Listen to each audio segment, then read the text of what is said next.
Hey guys, it's Untier Talk with the actual main hosts. That hasn't happened for a while. Yeah, that has not happened for a while. Yeah. Hajad's back from I don't remember if I made a joke about you doing something or if I just said the truth. So whatever I said, you're back from it. Okay.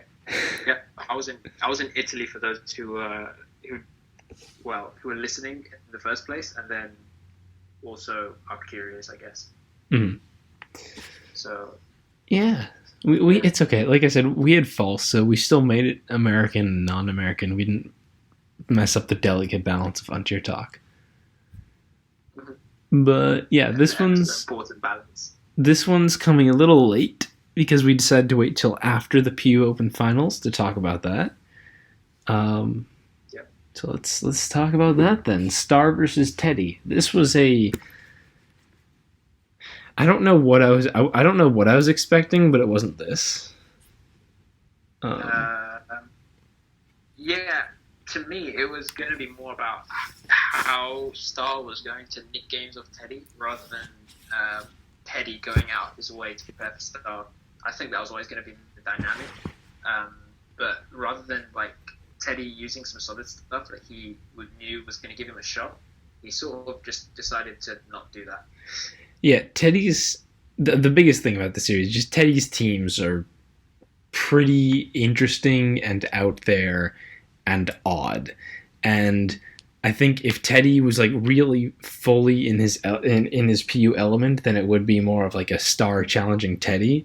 But instead, Star building his own teams seemed to come in with much more solid stuff that Star was also more comfortable with, and Teddeh was really on the back foot through this whole series, which is not like Star's good. Star's absolutely good enough to match Teddeh, but Teddeh being that far, uh, disadvantaged the whole time, that was not, I think, what anyone here was expecting, or anyone really would expect, except people who have like no faith in Teddeh. So I don't know, like some tour people, or I don't know, but yeah, Yeah, I think that's mostly accurate. I think the thing most people were expecting, including myself, um, I think we were thinking Ted would come in with some regular standard Teddy style teams with the sort of like fat momentum based breaker heavy styles of teams that he's become like I guess synonymous with like over the years. And I was thinking that was going to be the case, and then Star was going to have to be the one to put out the techs and the cool stuff to try and like even the playing field because yeah, he would but always no, inherently be at that. Yeah, it didn't happen. he would, Game one, Natu plus Floatzel, like hello, this is yeah. I think it's and weird because I like the Natu selection versus Star because I think he admitted it himself that he was heavily using like Mudsdale as Quillfish. So I don't hate the Natu, but I think just that team itself was so dependent on that psychic type being the Gerda check also that he just shot himself in the foot. Like he was praying that the Gerda didn't show up and the Gerda showed up. yeah, I And mean, even with Natu, yeah, you're obviously pretty weak to Girder here, and yeah, it made like the whole first part of game one, I think, can really only be explained by the idea that Teddeh absolutely needed to or wanted to preserve Natu for Girder. Um, Whereas at that point, like I probably would have found another way to try to beat Girder because it put him so far in the back. He's starting off, leads Scarfalola slash versus a Scarf Lycanroc that gets the Endeavor play turn one. That's already like really problematic for Teddeh. Um, yeah. You just can like sash. putting him in a very difficult position because Lycanroc with Excel Rock and Endeavor threatens everything. There's very little he can do about it. Like he really needed to go hard Floatzel on the Excel Rock, I guess. That would have been the thing to save him turn two. But instead he goes not to, and then instead of like U-turning or something and just taking out a Lycanroc and having his not to at 1%, it's just this long drawn out play where Lycanroc gets to spam Endeavor, at Excel Rock, it gets um, he switches out to Sensu at one point. He gets rocks up. Teddeh sacks the slash, and then finally like has something into KO the Lycanroc. At that point, Star's like, I'm still gonna keep it. It's just ugly. Like, Mm-hmm. Yeah, I think it was. I think how Ted decided to go about playing the game was a bit off, but I think he didn't help himself with how he decided to like play around the certain elements. I think the one way he could have won this game is if he chipped everything essentially into the banned float spill range, and then he could sort of try and attempt to clean after he found out wherever the scarf was. But yeah, that was definitely the win con there. Yeah, but I mean, he decided to. He put too much pressure on himself to do that. So by the time the floats actually came in, the girder was still at like 88% or whatever. Yeah, it was doing nothing. What you said, like, though, you have to try. I don't think Teddeh was going to be looking for a scarfer. I'm reasonably certain Star just didn't have a scarfer on this team, which I think is fine. He's got 4 forms of priority if you count the Lycanroc, and an overall very fast team. Like, Star's Game 1 team feels like something I would do. I really like it. Actually, I wouldn't be good enough to put something slow and fat like Girder on there, but otherwise, like, I think Star's Game 1 team is just the kind of good, solid stuff that a good player like him can just pilot really well. I think, that willingness to drop the Scarfer kind of fit on the Girder and the Sensu instead. I think really, I'm impressed with the team. I like it a lot. I like Star's team. It clearly had like a good match. Like, Teddeh's banned float is nice that there's no Scarfer, but even then, it's still got a lot of things to overcome. Whereas Star, Smash Costa, really definitely a problem for Teddeh's team. As long as it can as long as it has a move to hit the Mudsdale. Like, if it's Aqua Jet, Superpower, Stone Edge, that's something. But Smash Costa, really big threat. Girder, obviously, really big threat. Like, I don't know that Teddeh had many options, and the whole game, Teddeh already had very little to do and got outplayed like pretty much the entire time. It just it was an ugly game. It was just not good. There's very little, like, Star makes a good play predicting the Natu, so preserving it didn't even matter because it gets killed by the Frostlass, which then like gets the Devon play on the float to get a spike and saves it for death fodder, and like nothing at all goes Teddeh's way. This is just 100% Star. Costa didn't even come out. I didn't even remember that. Jesus. Well, yeah, I mean, that's just to show like how much ahead he was, throughout that game. He built himself such a big advantage. Here he didn't need half the stuff that he had. Yeah. Honestly, I'm super tempted to just rip off Star's team for myself. Not even ask him, just like remake it. I feel like I could do it. Yeah, it's like a... I'm so tempted. It's like a... I think with the meta at the moment as well, like, it's full of momentum-based balance. It's like Muds, Eel, momentum, and I think one way... Like, you can go many ways about trying to stop that, but one way you can is just go straight up hyper offense and then just don't bother switching. Yeah. I mean, Tasker has done that to a good extent already. Oh, yeah, there was like that PUPL game he won where he just like didn't even switch except the one last turn that he switched, and he just kind of won with Combuskin at the end. Yeah.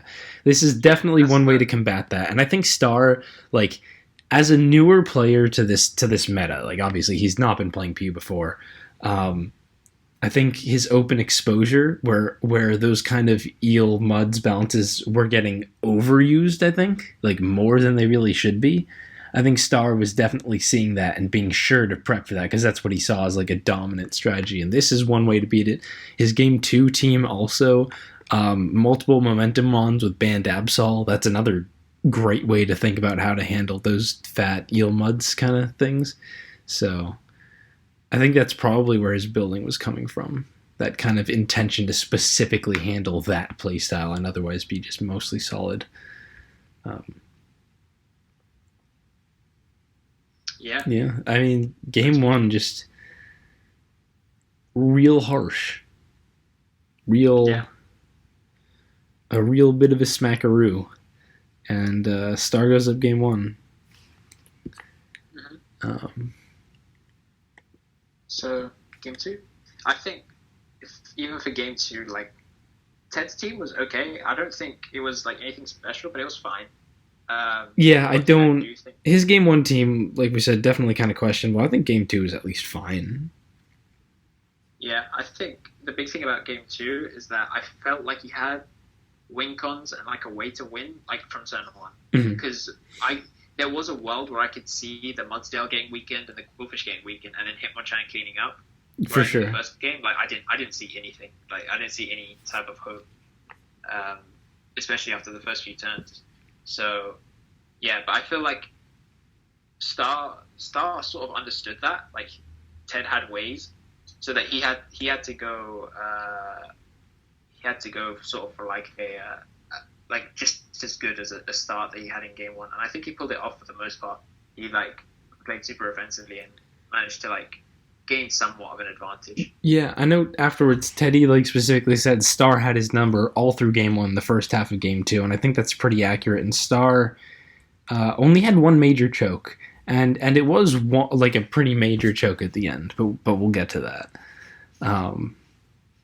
So yeah, Star having this balanced team, the Mudsdale Quillfish Hazard Core, the Primeape Eel Momentum Core, and the Band Absol plus Swords Dance Icium Alola Slash Breaker Core, which I also think is a generally, like I made a post, I think Alolan Sandslash is underrated, has a lot of random things it can do, and Star coming in with a just kind of generic Swords Dance Icium set, not on Hail or anything. I think that's pretty cool that he used. Teddeh, on the other hand, going with a little bit more jank, with the some momentum mons with Eel and Persian, and then his hazards is just a Ferrothorn, and then Hitmonchan as like a not AV, so I'm not entirely sure what it was, and then he's got a Crotomb, but presumably he doesn't have spikes because the Ferroseed was rocks, and like you're probably not setting up rocks and spikes with it, so not really spin blocking. It's like it's definitely more jank, which I could have said much faster, but I didn't. Did I just crowd you out? Yeah, Hajad muted himself, and that's probably one of the problems with Untier talk. A little bit too much quiet, but that's okay. Hajad will let me know when he comes back. In the meantime, just starting to go through the game. God, another one of these double Eel leads, which is kind of getting on my nerves. I still think like all the Eel Muds and Vic and that kind of fat stuff, like Open felt very centered around the same kind of stuff that isn't necessarily as dominant as it should be. Star's adaptations kind of being evidence of that. But yeah, like Star starts out very strong, you know. Teddeh's kind of playing it safe. Star gets a good, like the correct U-turn and then Volt Switch predictions in the first few turns, and like gets in his Band Absol, and this Teddeh's facing some issues. Outplays Victory Bell very heavily for a while.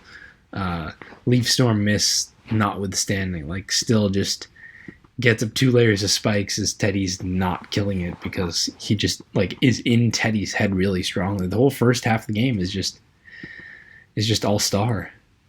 Yeah, all Star. Yeah. I didn't even think about that.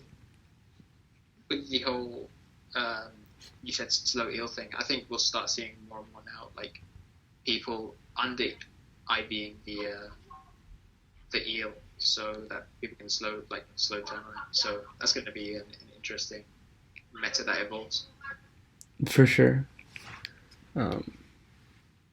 Yeah, like the Sand Slashes here is hazard control, which a lot of people would kind of make it Spadef, but Star goes with this offensive Icium thing to just bop eels that are trying to pressure it. Things like that. Or like how you have a Band Pursuit Mon. Obviously, that's a little more upfront, but like even the Sand Slash thing is kind of a reaction to the fat eel Muds ideal that I think we saw. I think it also definitely hurt Teddeh that he seemed to get bluffed on Star's Sand Slash being Scarf, is kind of how I interpreted it, where he was switching Victory Bell out of it until it revealed to be Sub-Zero Slammer. And I'm not sure, like on Star's team, I wouldn't really have read Scarf just because that kind of mid-speed Mon doesn't feel like it's super necessary. Like he doesn't really have another Mon like that. It's either Scarf Primeape or then the next fastest thing is an Adamant Absol. But even so, like, I don't know. I kind of get where he's coming from, and not able to necessarily articulate or figure out why. I just don't read Scarf from Star's team, but I thought that was kind of interesting. Did you like have that Scarf feeling when you saw Star's team?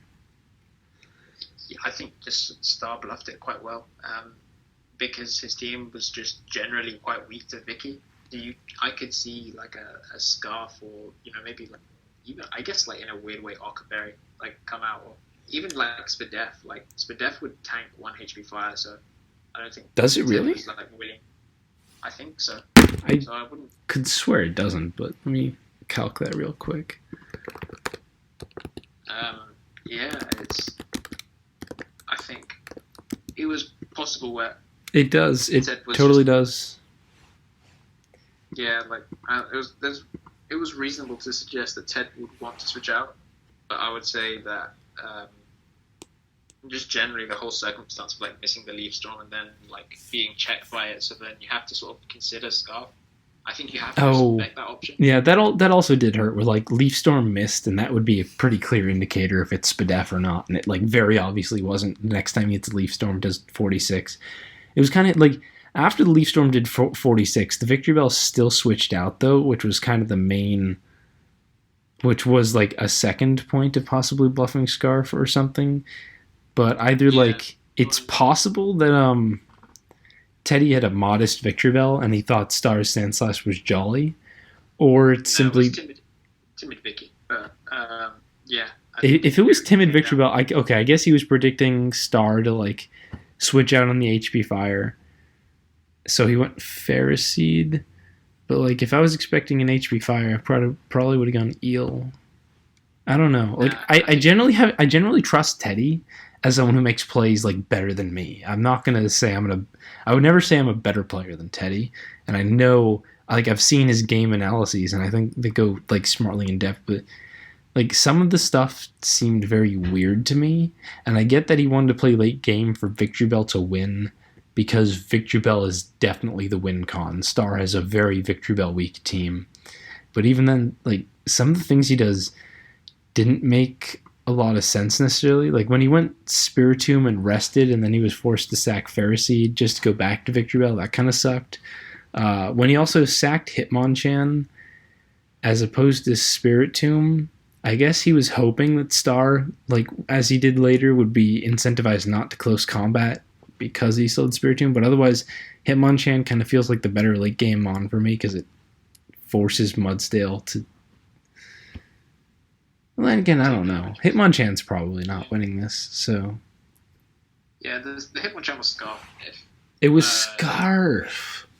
Oh, okay. Yeah, that makes a lot more sense then. Interesting. It makes sense here. I don't know. It's actually kind of fucking weird.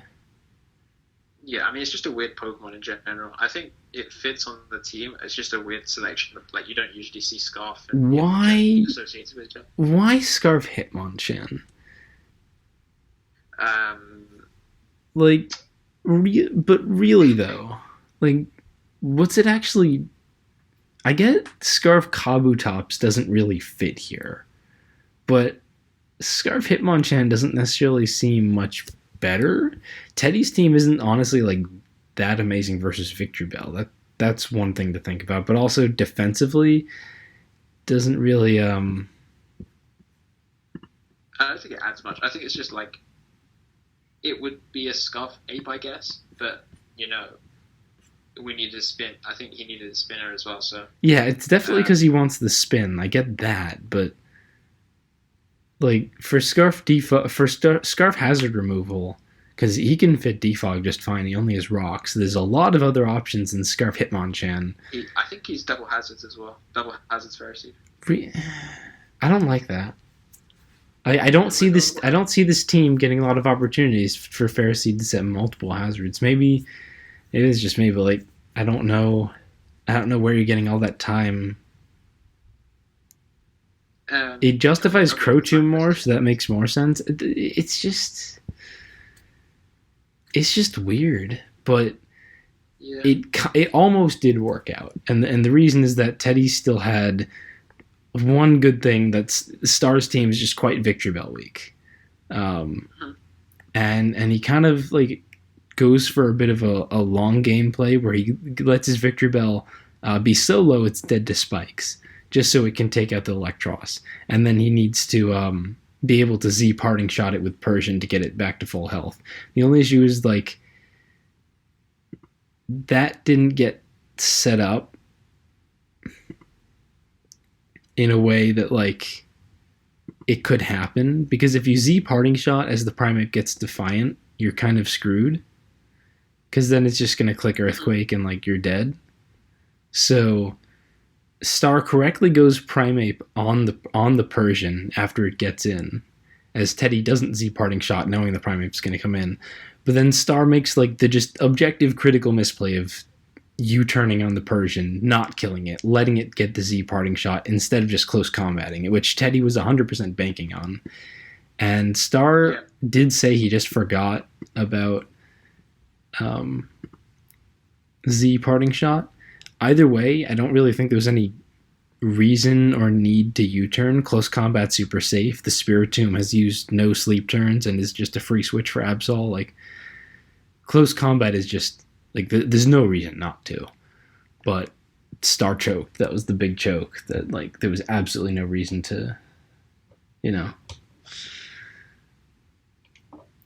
I'm sure he wouldn't have U-turned if he'd remembered Z parting shot though. I think that's just the parting shot aside, he still had an okay chance. This as soon as like, even though he made that misplay, I would say probably the game was still in like a 50-50 limbo, even though the Vicky was in, because was it Jolly? Was it Adamant on the Absol? Oh no, we know it was Adamant Absol. In hindsight, yeah.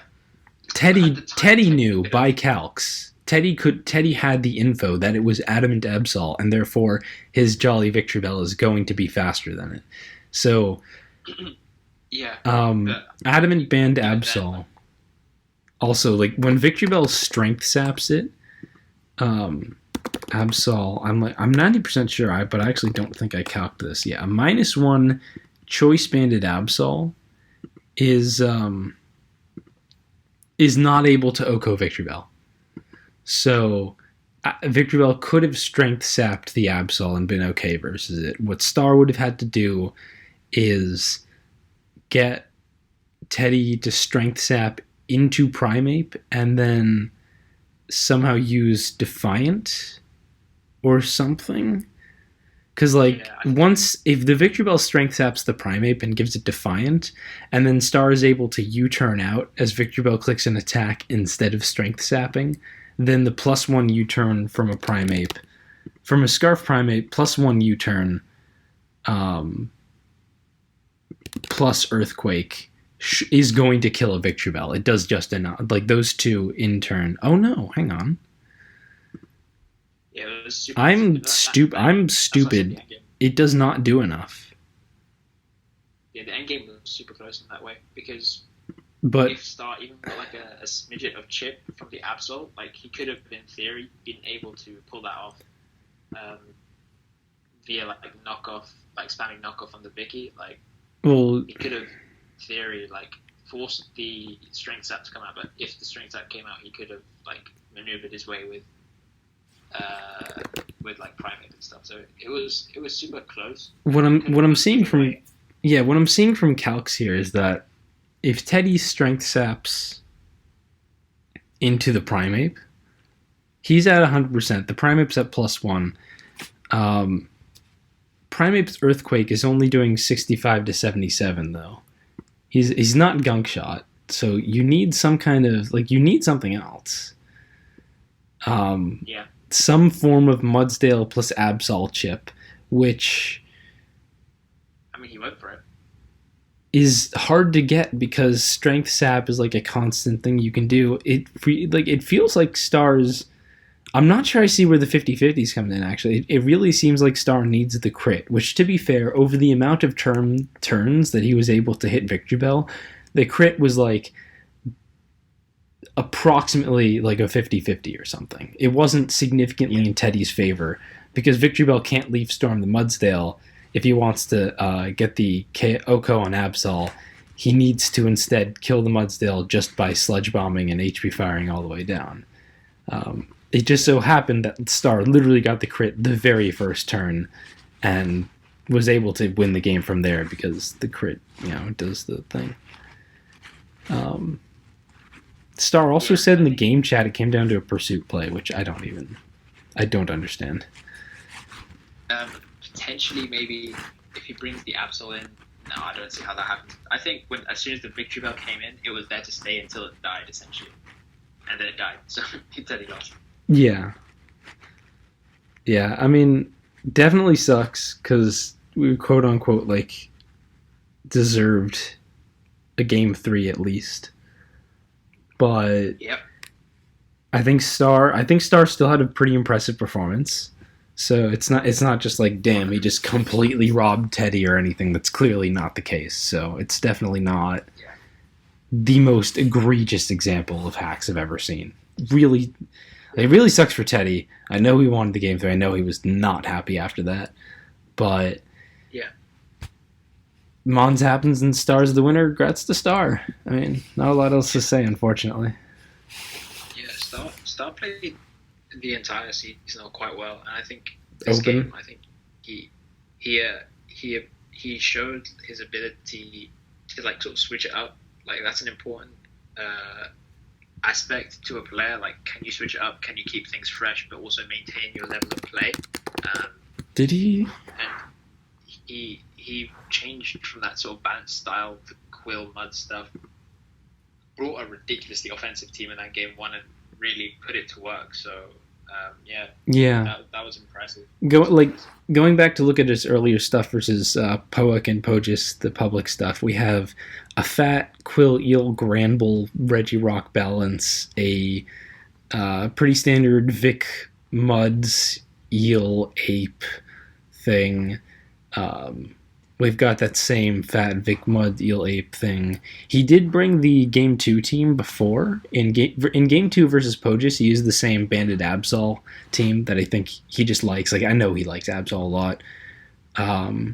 He also had a fat Aurorus Hail plus Eel Quill Muds team. Yeah, a lot of that fat stuff. So I think the Game 1 was the really telling, Star mixing it up with a hyper offense team that I definitely am in love with. I think it's overall well deserved. I think,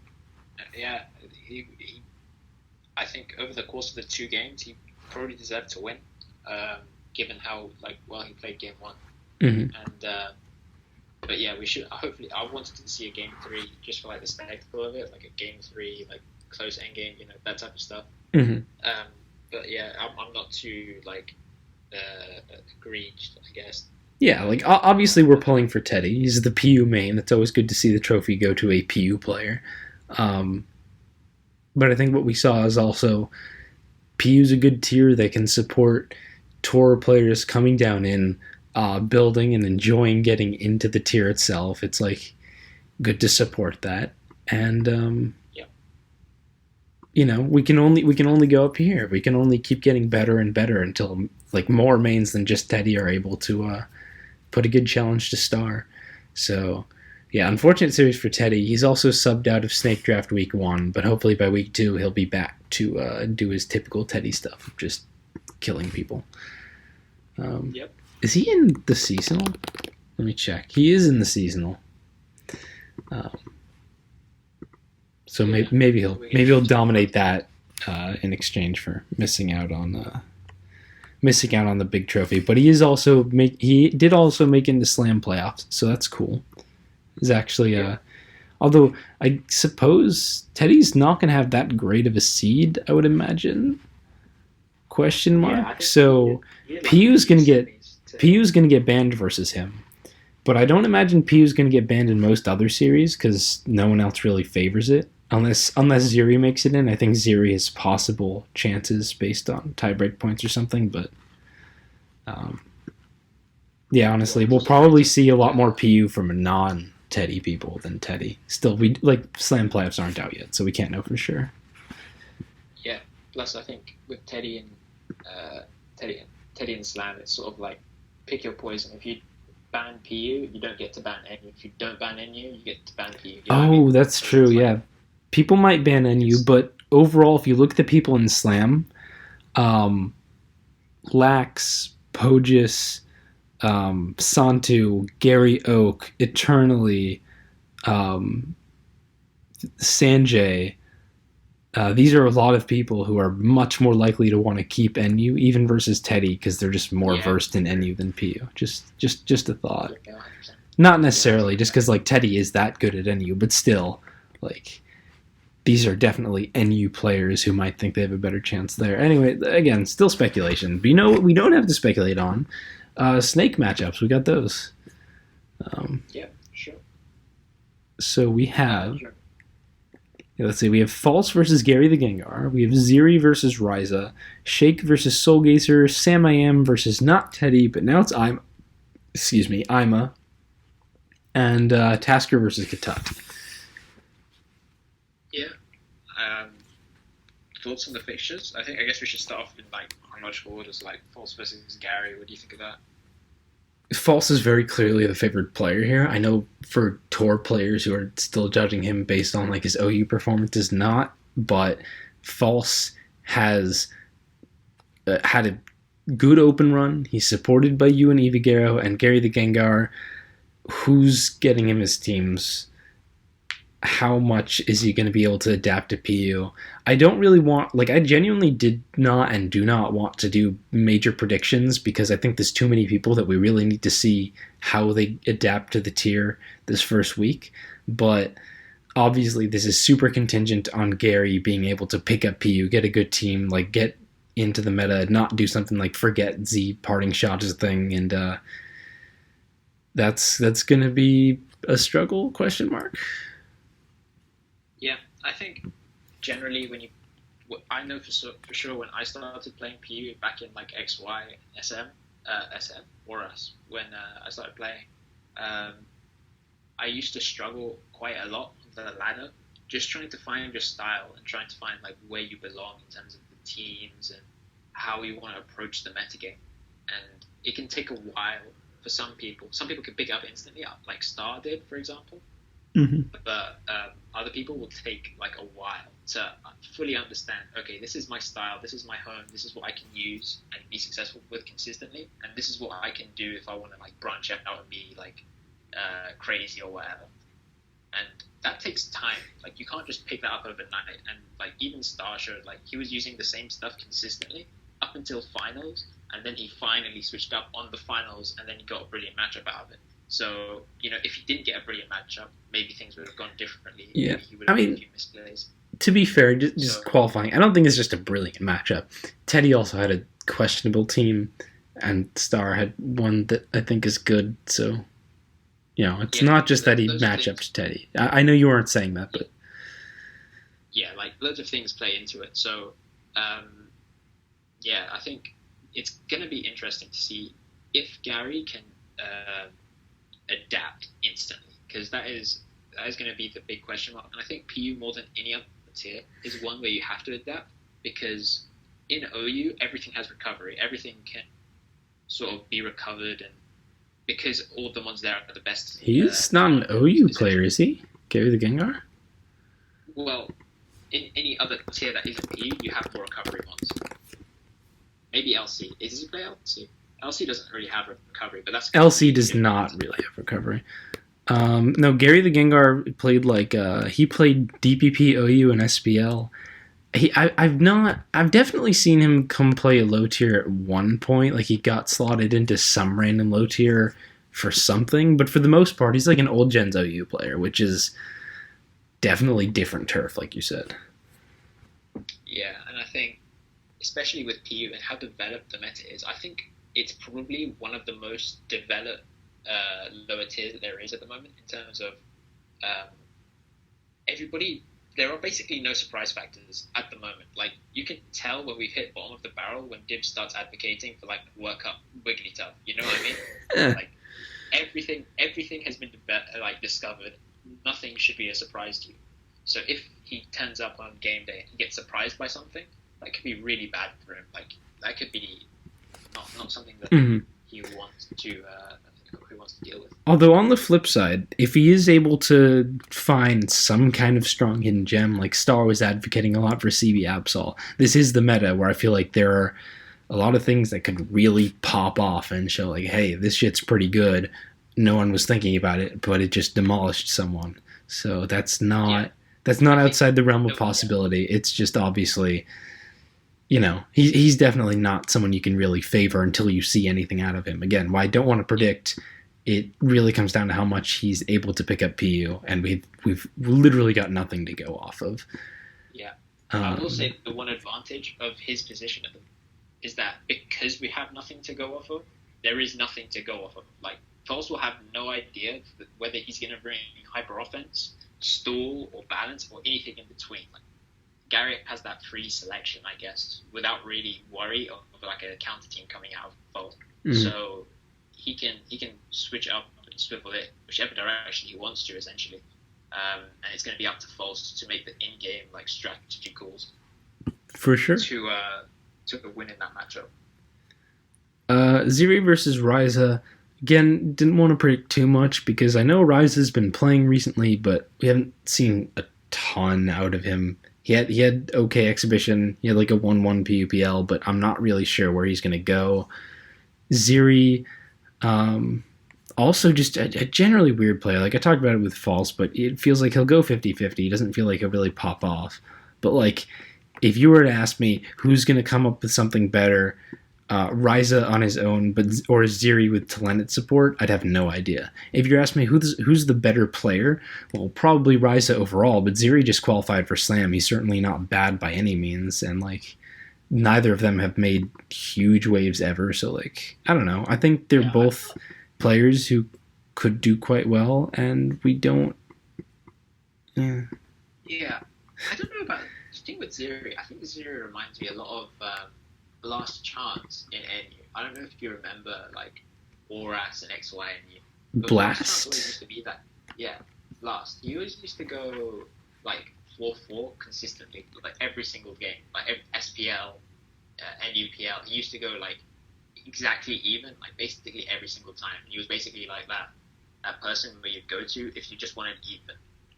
I feel like Ziri is similar in that character where I don't really remember him going like 6-0, but I similarly would never see him go like 1-5, 0-6, yeah. You know what I mean? I mean, he had a 5-3 exhibition or something. Yeah. Like, he went more than +1 exhibition, but other than that, yeah, he's just generally solid. Like, I know it's pretty boring to just advocate for, we don't really know yet, but I really don't think there's a whole lot to be said here. Like, I want to wait and see how these players are able to do. I really do think Ryza can show up as like just be the better player and outplay Ziri. I don't think that's anywhere outside the realm of possibility.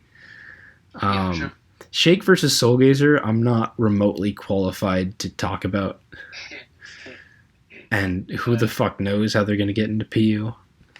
So, yeah. Whatever. Yeah, I mean, it's going to be, again, it's going to be super interesting. Like, it's going to be the same with Gary the Gengar, but this time it's like Gary the Gengar playing himself, essentially. Well, Shake at least, he's got the Tom Holland support, so he's not just coming in, like, needing to figure it out on his own. So. Yeah, but that could be worse for him, because Tom Holland might say, look, this team is really good, and then Shake's plays with it and realizes this doesn't fit my style at all. Yeah, that's true. And like Tom isn't absolutely proven as a super solid team. Like he's had some good builds and the decent open run, but it's not like his builds are guaranteed to be. Yeah, he can support anyone. Like I can say that about you and False because you've been doing it for fucking how long? Yeah. So that's something, but I don't feel qualified to talk about this. I will say, I'd probably say SG is probably better suited to this meta and this like PU as a whole, given that he's played Black White NU for so long. Oh, for sure. NU RU, a lot of the same mons. Yeah, I think it takes a lot of parallels. Basically, in this tier, it's huge about momentum and spikes hazards. So SG, I think he has more of like that in his like locker, so to speak. Sure. I don't know how much that's really going to matter, though. Yeah, sure. Like at the end of the day, they're both still good players. Shake might be a little crushed, like you said. So like Soulgazer, I haven't seen play all that much recently, but whatever. Sam I Am versus Ima. This is interesting. Ima came in to play some PU during exhibition. I did not pull up his record. I'm going to do that now. I'm pretty sure it didn't go great. There was one week where he brought like a screens team that was really dumb and he just got absolutely fucked. I remember that for sure, but I think he went like 1-1 or something. Excuse me. Yeah. But this time he actually is going to have Teddeh support. Teddeh can't play because he's going on vacation, literally won't be able to, but he prepared in the week beforehand. He even asked Sam to play early before he left for vacation, and then Sam said no, so he had to sub out. But like, Ima's going to be going in with Teddeh support. Ima's a good player who's pulled out good door results, and Sam is prone to choking and screwing up, so hopefully that doesn't happen because, let's go Sam. But like, this really feels like it could still go either way. Teddeh versus Sam, obviously going to predict in favor of Teddeh. Ima versus Sam gets closer, but I don't know that Sam's super favored here either. Yeah, I mean, it's going to come down to how much Sam can switch it up again over the main season. Can he find some new Bonamons? Can he like pull something? Oh, if Sam finds a good Bonamon, like something that he likes, he can do some business. And I think as long as he can keep it fresh, he can come out with like a solid even to like maybe even like positive like result. Mm-hmm. I will note though, I just pulled up Ima's exhibition record. I found that I just lost it again. Okay, it's 1-4. That he lost to Ziri. He beat Robert Alphonse. He lost to Lycans. He lost to LST. And he lost to Catalytic, which might not have been in PU. So in PU, it might just be 1-3. I don't think Catalytic played PU at all. That's still not great. Also, like, losing to LST and Ziri, they're both good, but not like the top echelon of PU by any means. So if he wants to come down, like be that tour player coming in, it's not like that. That does not look good. I'm as clearly not who they wanted to start in PU. Yeah, obviously. And I mean, he'll make do. He'll do for 1 week. Well, yeah, like he's a good player, but that's not a great PU record when you've got a 1-3 and those losses. Lost to Lycans, LST, and Ziri, beat Robert Alphonse. That's not great. So maybe Sam will get that win. Tasker versus Katut. That's the big one. Also kind of funny that what's the matchup? Oh yeah, Tasker's also playing Rexus for seasonal, so he's got some big opponents to fight this week. Yeah, I think it's weird because I think Tasker is one of the only people in the world that I predict to like win both those games. Like he would either win both those games or lose both of them. I don't think he takes 1-1 in either of them. You know what I mean? Yeah. It's like he's weird in that way. Yeah, he can. He's either going to be on or off, I guess. But I think I really think Tasker is the kind of person who, if he just pulls up with his really solid game plan, that Katut's going to need to gimmick him. I think Tasker's the better player from what we've seen, and Katut's going to need to find that magic that he did not have in PUPL or Open. And if he has it, he'll win. And if he doesn't, he won't. And oh my God, season 3 of The Good Place just dropped on Netflix. We got to finish this fast. Fast. I'm just kidding, but if you haven't watched that show, it's fucking amazing. Okay, I just love it. I'm sorry for the segue. It just popped up, and it's a really good show. That was so random. I mean, yeah. I know. I think it's harder to I guess play Tasker because when he's at his best, he's using generally quite offensive teams, and those are the harder ones to sort of gimmick. You can't really gimmick a full-out offensive team the same way you can when you have like a balanced team that relieves momentum and like you lose speed here. Yeah. So when I want to gimmick offense, it's like something briskier, like Trick Room, you know? Yeah. When exactly. Gimmicking offense tends to be beating it on speed terms with things like webs, weather, Trick Room, like whatever. It tends to be gimmickier. Otherwise, you have to actually just sit down and outplay them, which again, from what we've seen on their records, Tasker has shown to be the better player.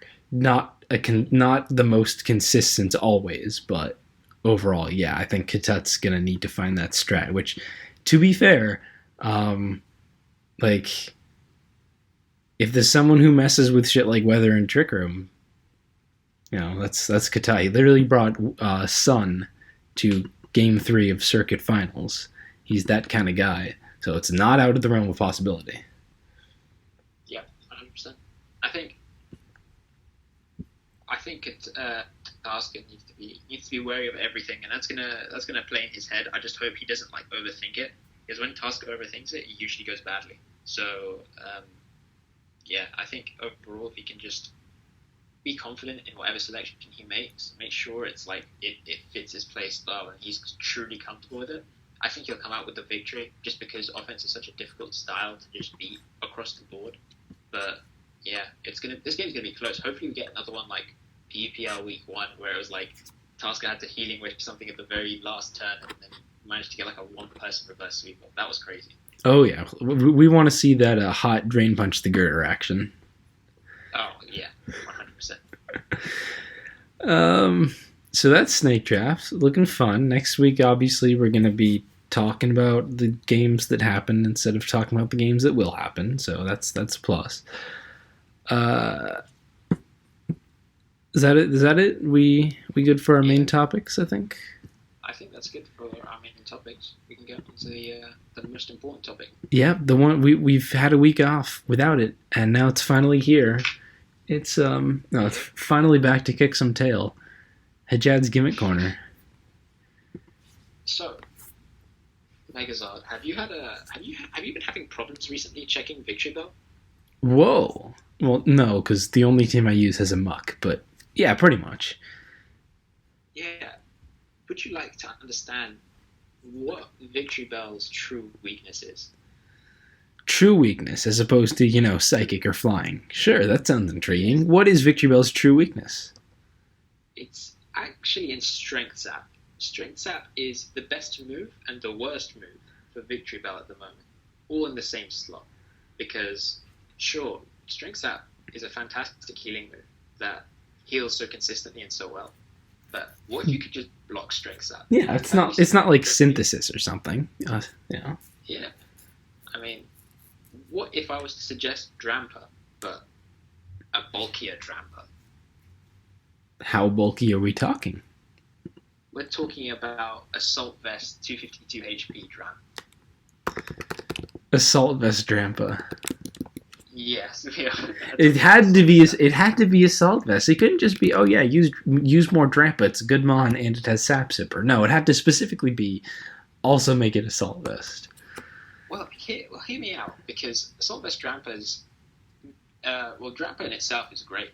But as soon as you run a bulkier Drampa, like in terms of like SPDEF investment over an Assault Vest, you take away from the coverage essentially that you're running. Because usually you will run Roost and 3 attacks, or Calm Mind Roost and Plus it's just weaker, obviously. And obviously that as well.